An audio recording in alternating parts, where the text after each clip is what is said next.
கிராமத்தில் சட்டப்பயிற்சி கொடுக்குறதே நான் வந்து பெரிய சாதனையாக நினைக்கிறேன். 2022லாம் பார்த்தீங்கன்னா ஏதாவது ஒரு பிரச்சனை நடந்துச்சுன்னா ஒரு போலீஸ் ஸ்டேஷனுக்கோ கோர்ட்டுக்கோ போகிறதுக்கு வந்து எனக்குள்ளே ஒரு பயம், தயக்க உணர்வு இந்த மாதிரி தான் இருந்துச்சு. எனக்கு வந்து சங்கத்தில் வந்து சட்டப்பயிற்சி கொடுத்தாங்க. குறிப்பாக பார்த்தீங்கன்னா குழந்தைகள் பெண்களுக்கு நடக்கக்கூடிய பிரச்சனைகள், தகவல் அறியும் உரிமை சட்டம் 2005 இதை குறித்துலாம் பயிற்சி கொடுத்தாங்க. நான் கற்றுக்கிட்டேன். நான் கற்றுக்கிட்டதன் அடிப்படையில் போய் கிளையில் போய் மக்களுக்கு வந்து அந்த பயிற்சி கொடுத்தேன். அந்த பயிற்சி கொடுத்தன விளைவாக பார்த்தீங்கன்னா குறிப்பாக வந்து களிக்குடி தலகா சோளம்பட்டி கிராமத்தில் கிளைச்சங்கத்துறை மீனாட்சின்றவங்க வந்து அவங்க ஊரில் வந்து ஸ்கூலில் ஆசிரியர்னால் வந்து குழந்தைகளுக்கு வந்து பாலியல் துன்பத்தில் நடந்ததை நம்மளுடைய சங்க பேரவை கூட்டத்தில் வந்து அத்தனை பேர் முன்னாலே வந்து சொன்னாங்க. குழந்தைங்க வந்து ஸ்கூலுக்கு தான் போகிறாங்க, பாதுகாப்பாக இருப்பாங்க நம்ம நினைக்கக்கூடாது, குழந்தைகளுக்கும் வந்து பாலியல் துன்பத்தை பற்றி சொல்லிக் கொடுங்கன்னு சொன்னாங்க. அப்போ நான் பயிற்சி கொடுத்ததன் அடிப்படையில் அவங்க அதை உள்வாங்கி வந்து அத்தனை பேர் முன்னே சொன்னதை வந்து எனக்கு வந்து பெருமையாக இருந்துச்சு, சந்தோஷமாக இருந்துச்சு. 3 ஆண்டுகளாக வாங்க முடியாத துப்புரவு பணிகளுக்கான ஓய்வூதியத்தை வந்து நான் வந்து வாங்கி கொடுத்ததை வந்து ஒரு சாதனையாக பார்க்குறேன். அந்த சாதனைக்காக நான் செஞ்ச முயற்சின்னு பார்த்தோம்னா ஒவ்வொரு கிராம சபை கூட்டத்திலையும் கலந்துக்கிட்டு அவங்களுக்கான துப்புரவு பணிகளுக்கான ஓய்வூதியத்தை வாங்குறதுக்காகவே அவங்க கூட்டத்தில் வந்து கோரிக்கையாக வச்சுருந்தேன். அதே முறை பல முறையும் கோரிக்கை மனு கொடுத்து அவங்களுக்கான ஓய்வூதியத்தை கொடுக்க சொல்லி கேட்டிருந்தேன்.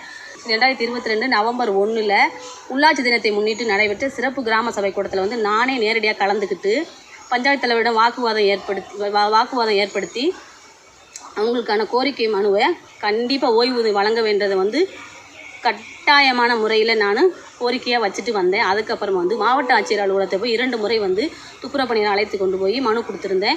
வீடியோ அலுவலகத்தில் 1 முறையும் மனு கொடுத்தது ஒரு முயற்சிக்கு அப்புறமா தான் அவங்களுக்கான ஓய்வூதியம் வந்து 2023 பிப்ரவரி மாதத்தில் அவங்களது வங்கி கணக்கில் வந்து 2000 ரூபாய் வங்கி கணக்கில் வந்து ஓய்வூதியம் வந்து வர வைக்கப்பட்டது.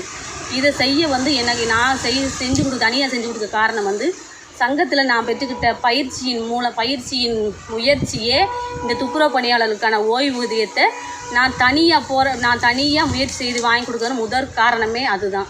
இது வந்து என்னோடய முதல் வெற்றியாக நான் பார்க்குறேன். என்னோட பணிகளை இதுக்கடுத்து தொடர்ந்து நான் செய்வதற்கு சங்கமே எனக்காக முதல் காரணமாக இருக்குது. நான் கணவனை இழந்த பின்பும் பூவோடும் பொட்டோடும் இந்த சமூகத்தில் ஒரு அந்தஸ்தோடு வாழ்ந்துட்டுருக்கிறேன். எல்லா நிகழ்வுகளிலும் பங்கெடுக்கிறேன்.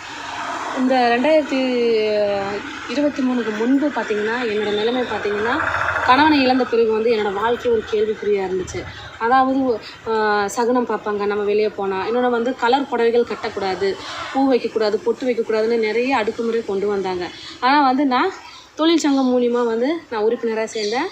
சட்டமேதை அம்பேத்கர் சங்கத்தில் வந்து நிறைய பயிற்சிகள் கொடுத்தாங்க, தலைமை பண்புக்கான பயிற்சிகள் கொடுத்தாங்க. எங்களுக்கு பயிற்சிகள் கொடுக்கும்போது நான் அந்த பயிற்சியில் நான் என்னோடய தன்னம்பிக்கையோட தைரியமாக நானும் அந்த பயிற்சியில் கற்றுக்கிட்டு இப்போ நான் ஒரு பயிற்சியாளராக வந்து உருவாகிருக்கிறேன். மக்களுக்கு வந்து நான் பயிற்சி கொடுத்துட்ருக்குறேன். என்னை போல் இருக்கிற பெண்களுக்கு வந்து அவங்களும் வந்து சமூகத்தில் வந்து ஒடுக்கப்படாமல் அவங்க சமூகத்தில் வெளியே வந்து துணிச்சலோட எல்லா விஷயங்களும் செய்யணும், எல்லா காரியத்துகளும் சுப காரியத்துகளில் அவங்க பங்கெடுக்கணும்னு சொல்லிட்டு இதை ஒரு லட்சியமாக வச்சுருக்கிறேன். கிராமப்புறங்களில் விழிப்புணர்வு இல்லாத பெண்களுக்கு வந்து நான் விழிப்புணர்வு கொடுத்துட்ருக்குறேன்.